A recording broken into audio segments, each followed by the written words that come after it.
जंगल में जाने से, पेड़ों के पास बैठने से ज्ञान नहीं मिलता है। सोचेंगे नहीं, पेड़ के पास गौतम बुद्धा बैठे थे, बोध गया, उस वृक्ष के नीचे ज्ञान मिला। गौतम बुद्धा कुछ और कर रहे थे। गौतम बुद्धा उस पेड़ के नीचे ही नहीं बैठे थे और अनेक जगह पर बैठे थे, अनेक जगह पर चले थे, वहीं नहीं चले थे। हाँ, लोगों ने इसको मान्यता दे दिया, हो गया। अगर ऐसा होता कि उस बोध वृक्ष के नीचे ज्ञान मिला होता तो आप बैठिए, क्या ज्ञान मिलेगा? नहीं मिलेगा। याद रखिए, ज्ञान मिलता है मानव के बीच में, ज्ञान मिलता है किसी रियलाइज मास्टर के साथ। आपको मेडिकल नॉलेज कहिए तो डॉक्टर के साथ, इंजीनियरिंग का ज्ञान चाहिए तो इंजीनियर चाहिए, आपको मेडिटेशन का ज्ञान चाहिए, कोई रियलाइज मास्टर चाहिए। आपको तैरना सीखना है तो तैराक के पास जाना पड़ेगा, पेड़ नहीं सिखाएगा कैसे तैरा जाता है। तो ये सब जो हम लोग सोचते हैं कि राम वनगमन गए, 14 साल वन में रहे, पांडव 12 साल वन में रहे, वनगमन गए, जंगल में लोग रहते थे, ये सब जो कल्पनाएं करते हैं ना, ये गलत कल्पनाएं हैं। अपना जो स्वरूप है, जब आप अंदर की ओर जाते हैं तो उसको वनगमन कहते हैं। अंदर की ओर कहाँ जाएंगे?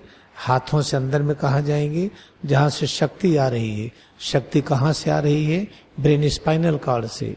पैरों में शक्ति ब्रेन स्पाइनल कॉर्ड से, लीवर में, हार्ट में, किडनी में, आंखों में, हर जगह पर शक्ति कहाँ से आ रही है? ब्रेन स्पाइनल कॉर्ड से। जब हम अंतर यात्रा करते हैं तो उसको वनगमन कहते हैं, और जब बहिर यात्रा करते हैं तो उसको कहते हैं कि राज्य में जा रहे हैं। बहिर यात्रा को पश्चिम दिशा में चलना कहते हैं, अंतर यात्रा को पूरब दिशा में कहते हैं। पूरब दिशा में ज्ञान है, पश्चिम दिशा में संसार है। पश्चिम में संसारिकता है, पूरब में आध्यात्मिकता है। तो अपने अंदर का पूरब है ये। अगर पूरब में आध्यात्मिकता है तो आप चलिए, चलते चले जाइए। अगर भारत को मानते हैं पूरब में है, और पूरब जाइए। इसके चाइना है, और पूरब जाइए, और पूरब जाइए। चलते चलते पता चला कि ये भारत हमारा पश्चिम में खड़ा है। ये तो सब सापेक्ष है ना। तो हम इस चक्कर में न पड़े, जो पूरब पश्चिम उत्तर दक्षिण जो बाहर का है ना, वह एक मायावी है। पूरब से ज्ञान आता है तो खोज अमेरिका में क्यों हुआ? आप ऐसे चलते चले जाइए, चलते चले जाइए, एक समय आएगा कि आप पश्चिम में खड़े होंगे, पूरब में अमेरिका होगा, तब क्या करेंगे आप? तो हम सब लोग इस फालतू के गलत तर्क वितर्क में फंस करके अपना समय नुकसान कर रहे हैं। जब आंख बंद करके अपनी एकाग्रता अपनी ओर ले जाते हैं, सिर से पैर की उंगली तक अनुभव किए। अभी कारपेट का अनुभव कर रहे थे, अभी छत देख रहे थे, अभी पेड़ देख रहे थे। अब आंख बंद करके हम अपने को छू रहे हैं। हम पूरब की यात्रा शुरू कर दिए। अपने में एकाग्रता बढ़ाते चले जाइए, बढ़ाते चले जाइए। आपको धीरे धीरे अपने अंदर और प्रवेश करेंगे। फिर सिर और रीढ़ में मन जाएगा, वहीं पर 14 भुवन दिखाई पड़ेगा। इस तरह से अंतर यात्रा को पूरब की यात्रा, अंतर यात्रा को वनगमन, बहिर यात्रा को राज्य की यात्रा, बहिर यात्रा को पश्चिम यात्रा, ये सब कहा गया है। शास्त्रों को फिर से समझने का समय आ गया है, और हमको इसीलिए चुना गया है कि हम शास्त्रों की व्याख्या को ठीक कर दें। ऐसी व्याख्या ठीक कर दें जिससे गरीबी दूर हो जाती है, बीमारी दूर हो जाती है, चिंता दूर हो जाती है, और हर प्रकार की अज्ञानता दूर हो जाती है।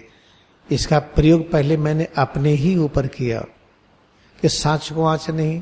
सांच क्या है? सच्ची चीज क्या है?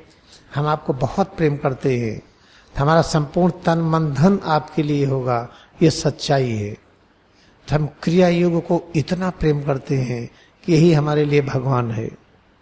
तो क्रिया योग को फैलाने के लिए, इसको प्रकाशित करने के लिए मैंने अपना तन मन धन इसमें न्यौछावर किया। तन तो किया ही, इसमें मन भी लगाया और अंदर की शक्ति भी लगाया, और जो बाहर का धन था हमारा वो भी लगा दिया। हम लोग बड़े समृद्ध थे, जमींदार थे। सोचिए, जिसके पास जौनपुर एरिया में 65 बीघा जमीन अकेले हो, सोलाना की मालियत, पक्का मकान हो, हैंड ट्यूबवेल हो, हैंड पाइप हो, वो तो अगर अधिया पर दे देगा पूरे जीवन सुखी रहेगा। जिसके पास इतना गहना था पूछिए नहीं। 4 लोगों का गहना हमारे पास इतना था। कनाडा के भी एक डॉक्टर ने अपना गहना सब दे दिया था। गहने की भरमार थी हमारे पास, और सब बेच करके 1992 में मैं धनहीन हो गया। तन मन धन सब समर्पित कर दिया क्रिया योग को, और केवल 640 रुपए से यहाँ प्रोग्राम शुरू किया। तो आश्रम बना नहीं क्या? आश्रम यहाँ बना, नॉर्थ अमेरिका में है, वहाँ तो 40 एकड़ में है, बहुत अच्छा आश्रम है। पिरामिड के अंदर प्लेनेटोरियम है। तो याद रखिए, मैंने सिद्ध करके दिखाया है कि अगर आप तन मन धन देते हैं इस आध्यात्मिक विज्ञान को, क्रिया योग ध्यान को, तो आपके पास चीजें अपने पास आती हैं। इसलिए याद रखिए, जब आप क्रिया योग में एकाग्रता बढ़ाएंगे तो आपके घर की गरीबी दूर होना शुरू हो जाएगी, शारीरिक बीमारियां दूर होना शुरू हो जाएंगी, चिंता दूर होना शुरू हो जाएगी, अज्ञानता दूर होगी। अज्ञानता किस कदर दूर होगी, बड़ा आश्चर्य होगा। पढ़ने से अज्ञानता नहीं जाती है। जो हम आपको शास्त्रों की व्याख्या कर रहे हैं ये आपको नहीं मिलेगा। और इस व्याख्या को आप सुनिए, इसको पढ़िए और इसको अभ्यास करिए।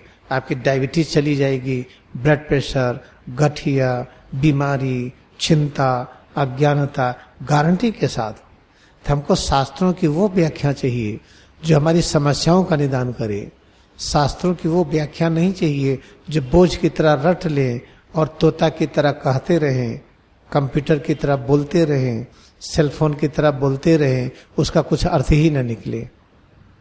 याद रखिए कि हम लोग बड़े ही भाग्यशाली हैं, हम लोग एक साथ हैं।